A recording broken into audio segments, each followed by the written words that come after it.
So Randy, is this the final stage?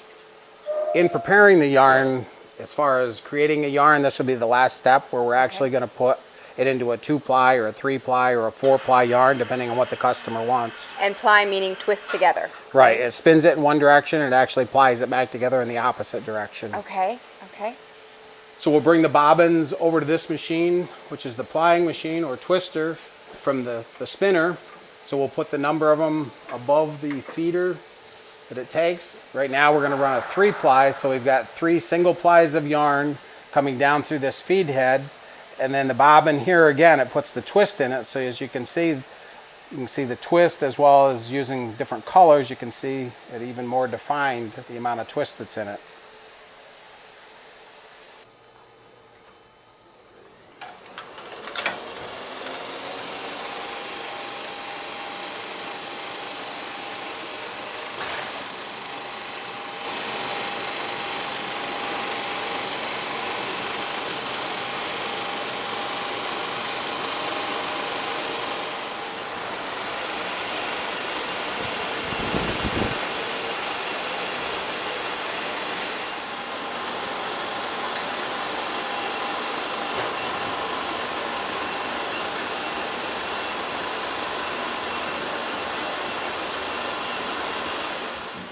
Okay, so Randy, how does a customer get their yarn back? Well, as we spoke of earlier, they have the choice of either a skein of yarn, which is a traditional type skein that we create, right? Or it can go on to a cone. People that want a lot of yarn without any knots or splices for weaving machines or knitting machines would get it back on a cone. Some people that are going to do handwork might want it back in a traditional skein. And then this is the machine that we do the traditional skeins on. What we do is we take it from the plier, feed it up through the technical toothbrushes? If there is any hay chaff or vegetation, vegetable matter left at this point, it does help to pull some of that out. Sure. Typically what we'll do is we'll run a small sample so that we know if people want back a 4-ounce skein, we need to know how many yards does it take to create a 4-ounce skein. So we'll do a small amount and then we'll calculate how many yards it's going to take to make 4 ounces, and then this is programmable so that we can program it so we know the number of yards.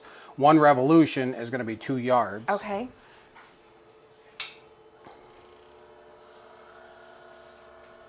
So it just pulls it up off of the bobbin that came off the plier, wraps it around.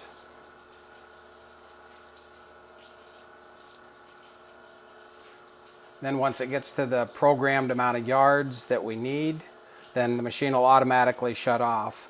And some customers want back a set number of yards. Sometimes they'll want 200-yard skeins. They don't care necessarily the weight of it. They just want a fixed amount of yarn back.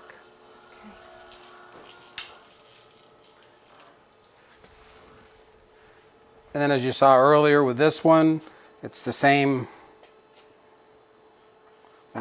When we pull it off of there, it would be in a format similar to this. We tie 2 knots in it on opposing sides to help hold the fiber together, the yarns together, so that they don't get all tangled up.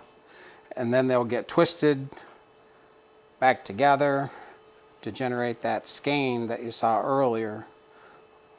And this part's all done manually.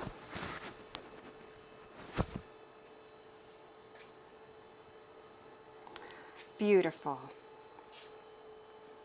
And that's what a customer would receive back. Then we also do wash the skeins, get washed, so that any spinning oils or anything that ended up getting on it through the process gets washed out, so it's a finished product ready for the customer to use when they get it back. So thank you so much to Jamie and Randy Locke of Locke's Fiber Mill. Thank you so much for such a great tour, guys. You're welcome. In a future episode, we'll be using that roving homespun on a hobby farm. We'll see you.